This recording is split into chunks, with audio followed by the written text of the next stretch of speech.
What's going on YouTube? This is Stack That Gold. Today I will be showing you the 3 coins that got my collection in bullion started. These 3 coins were the 3 coins that I traded for a watch that I talked about in my first video. Now I traded these around, it was the end of 2018.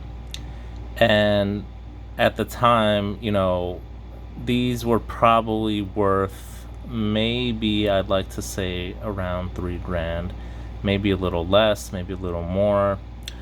And then, in 2020 is when I started, collecting and stacking gold.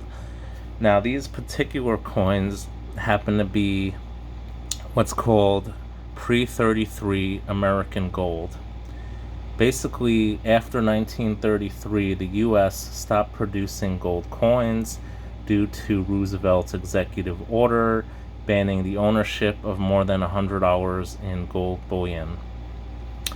Now, these coins, if you look, we have on the left, we have a $10 Liberty, and the other 2 are $20 Liberties. Now, the $10 Liberty is composed of 90% gold and 10% copper and has an approximate net weight of 0.48375 ounces of pure gold, whereas the $20 gold coins are 90% gold as well and 10% copper and have a net weight of 0.96750 ounces of pure gold. So basically, the $10 Liberty or $10 Eagle is approximately half an ounce of pure gold, and the $20 Liberty or Double Eagle is approximately an ounce of pure gold. Now, you could sell these for spot price, but pre-33 gold usually has a premium over spot. In some cases, you might want to decide to submit your pre-33 gold coins for grading. Now, grading involves submitting to what I personally would consider reputable grading companies. You have 2 major companies. One of them is PCGS and the other is NGC. Both of them started, I believe PCGS started around 1986 of February, and NGC started, I believe, maybe 2 years later. Both are very reputable, as far as grading coins. Up until before the 1980s, there was a lot of unscrupulous dealers who would try to sell you coins that they would personally say were higher grades than they really were.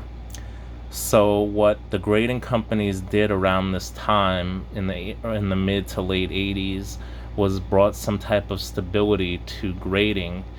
Now, this actually got the attention of Wall Street during this time, and there were actually companies, investment companies, who would have portfolios specifically for investing in gold coins.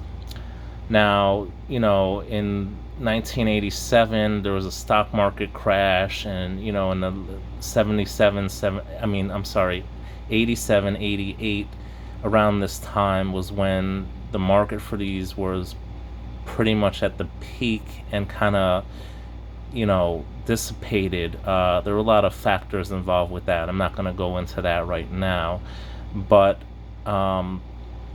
the thing is, if you have these type of gold coins, you might want to consider getting it graded by one of the 2 major reputable grading companies.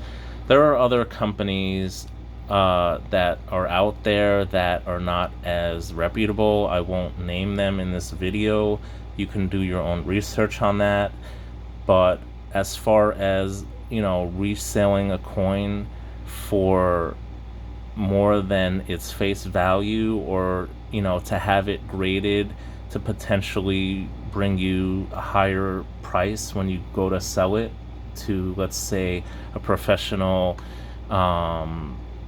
company that buys and sells coins, such as Stacks, or some type of auction house, they're going to give you a premium for that higher grade. So in that case, it might pay for you to invest, usually to have a coin graded, it's not going to cost you much more than $50 all in, with the grading fee and the shipping and handling and all that. So, you have to make that determination. The coins don't necessarily have to be in, bright, untarnished, conditions, such as these coins. These coins, 2 of them were actually cleaned.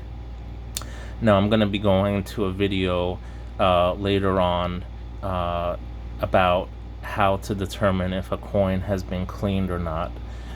In this video, I'm simply talking about the overall effect of grading and what it has on the price of a coin. So, it was around last year, 2020, I decided to start investing in. I started out in Pre-1933 gold, because these coins were essentially the impetus that got me started in collecting gold bullion. So, 2 of them came back what they call altered surface. One of them came back altered surface, which I don't know, maybe it was because someone rubbed it or scratched it, being in someone's pocket, and the other one appears to, they say, cleaned. Now, I know for a fact that these coins had not been handled much in over 100 years. So I think because, of just common wear of people actually using these and having them in their pocket or something, they might have rubbed up against something in someone's pocket, that this was probably what caused these to have these grades. And the middle one, basically the grading scale is on a scale from 0 to 70. Anything MS60 or above is considered mint state or uncirculated. So uncirculated condition, sometimes they're referred to as a business strike. So anything 60 to 70 would be considered uncirculated. So this in the middle, this coin from 1907, this double eagle, is graded a 61, which is slightly above the MS60 grade, just over uncirculated for the base MS60 condition. Now, for me at the time, I said I traded these for maybe $3,000 worth for a watch. And now, if I were probably to sell this to a reputable dealer, I'm guesstimating that I would probably, at minimum, get maybe $5,000 for these coins. Now, I'm not trying to show off or, say, oh, look at me, look how much, I've made. I don't know. For me personally, I don't know how much the market's going to go up. I didn't really consider, even at first, these as an investment. I just thought, oh, it's pretty cool to have some early American gold coins. And, as of last year, because of the price spike in precious metals, it started getting me into purchasing precious metals such as gold and platinum, and more recently also silver. So that's basically my story of how I got these coins, a little history about the coins.